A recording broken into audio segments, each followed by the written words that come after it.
Hey guys, this is Sean Sanders. Thank you so much for stopping by my channel. So hit that like button, subscribe, and tell a friend about me. So one thing you can count on me is that I'm going to be consistently inconsistent. So I'm back on today. I did my review last night for Basketball Wives, and today I'm going to title this as Lunchtime Discussion, Red Table Talk. So I'm sitting in my car eating my lunch, and everyone's been talking about Red Table Talk, where Jada Pinkett Smith, her mom Adrienne, and her daughter Willow are sitting and having table talk discussions. And this one for me hit home because this was talking about blended families and how her and Cherie had to navigate and find their way through motherhood, womanhood, and blending these two families. And it also gave the perspective of mom, Adrienne, and Willow, the daughter.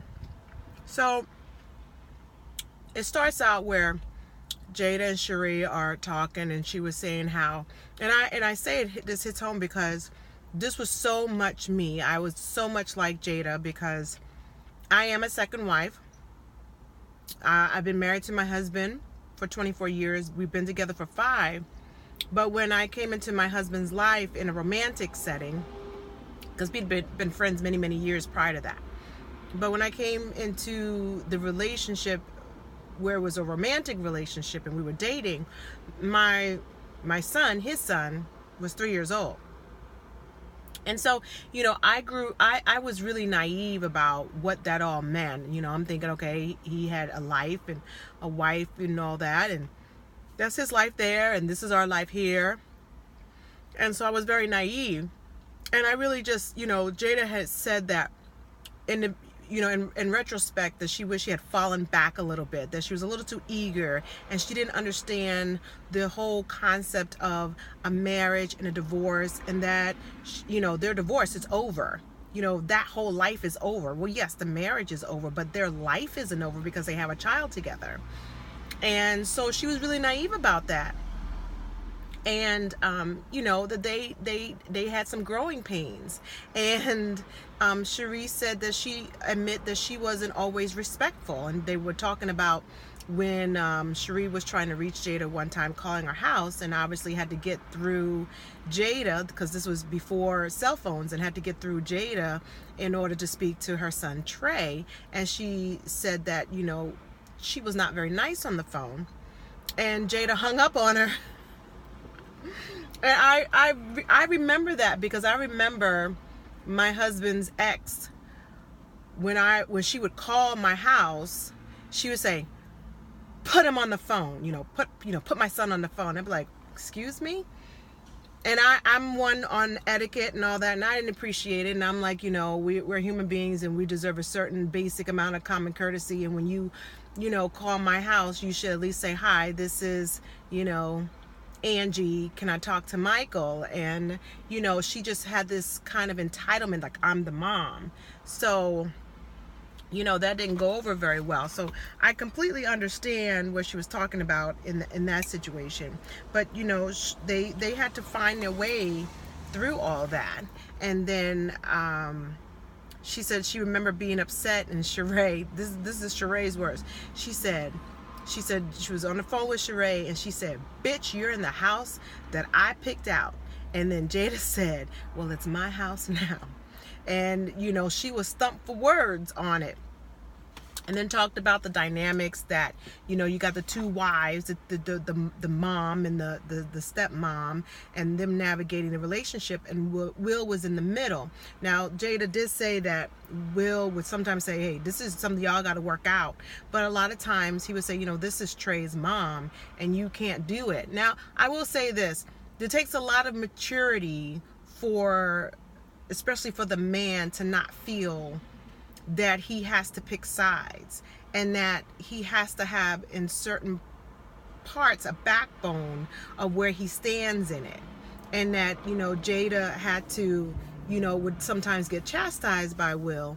And Cherie did say that, she was always woman enough to apologize when she, needed to apologize. And, it talks a lot about, as women, whether you are out of relationship and your partner is in a new relationship, is really understanding, knowing your position, what that is, and not being insecure about where you stand in your place in life with your children, with your baby's father, or your ex-husband or ex-wife, or anything like that.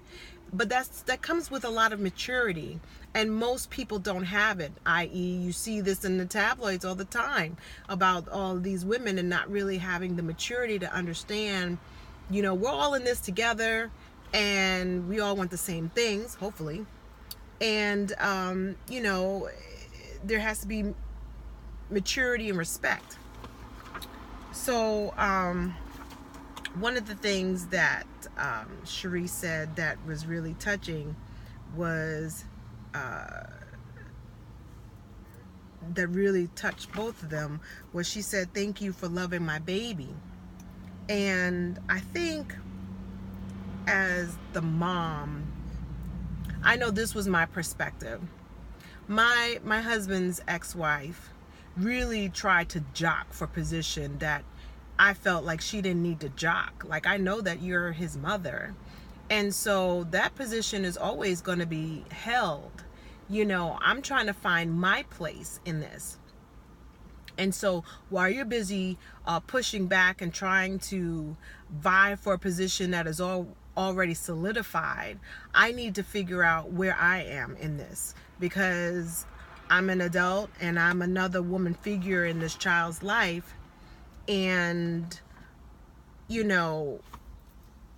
my position has always been, the one thing that you should be concerned about is if I'm going to treat your child right, and to take the ego out of it. And that's very hard for moms. And I can say this, that if my husband and I separated, I would have to get my ego in check, because the first and foremost thing is my child cared for, is my child protected, and is my child loved by all the adults in the family. And that also goes for step parents. Cherie said that she saw Jada's heart for her son, and that made her feel better, that she didn't check it for her in beginning, but she saw it, and she had remembered when she went to go meet Jada for the first time. And she said, "So how did you like Miss Jada?" And Trey said, "Mommy, I really like her." And he wanted to get her a present. Now, you see how a lot of times with the women, how would you feel if you sent your child over to the dad's house, and he's met his new girlfriend or current wife, future wife, and you get home and he says or she says, "I really like her and I want to get her a present." Now see, this is where the maturity and the ego has to come out. Do you acquiesce and say, "You know what, I'm so glad you like Miss Jada, let's get her a present," and you are okay with that? Because a lot of women aren't. And that's where that ego comes in. That's where that whole, sometimes, not all, but sometimes, they're upset because, I don't want you to like that person. Maybe they still have feelings for the ex. And so that's what I'm saying. There comes a lot of maturity in that. But one of the things that also, where they broke down, was that they both talked about their own particular failures as what they felt, perceived failures as a mom. And for Cherie, she was talking about she had a failure as a mom because she couldn't give Trey what Jada and Will had as far as this nucleus family with Willow and Jaden. That what they were, the family that they had, she wanted to have that for Trey, and she felt like she failed him that way. And the one thing that Jada was saying was she felt like she never wanted him to feel left out, and she feels like in some ways she may have failed him because she sees sometimes the angst and the pain that as a child of divorce, even though they had the best ideal situation, that she sees that sometimes he struggles with being a child of divorce, and where, does she fail him somehow? And that talks about the heart of a woman and the heart of a mother, that deep down. And I think the takeaway from it is that when both women can sit down and have a conversation, they all want the same things. They all want to love the children, nurture the children, and their heart, if it's in the right place, wants what's best for the children. And the fact that they tiered over the same things, it's the two different sides of the same coin. I think a lot of women, if they had a chance to talk to the woman and not get caught up with the ego, they would know that they're a lot more alike than not, And another thing that came out of it was the perspective of Willow and Mom. Now, I will tell you this right now. Adrian was talking, the mom, the grandma, was talking about, she's old school, and she did not like the setup that they had before.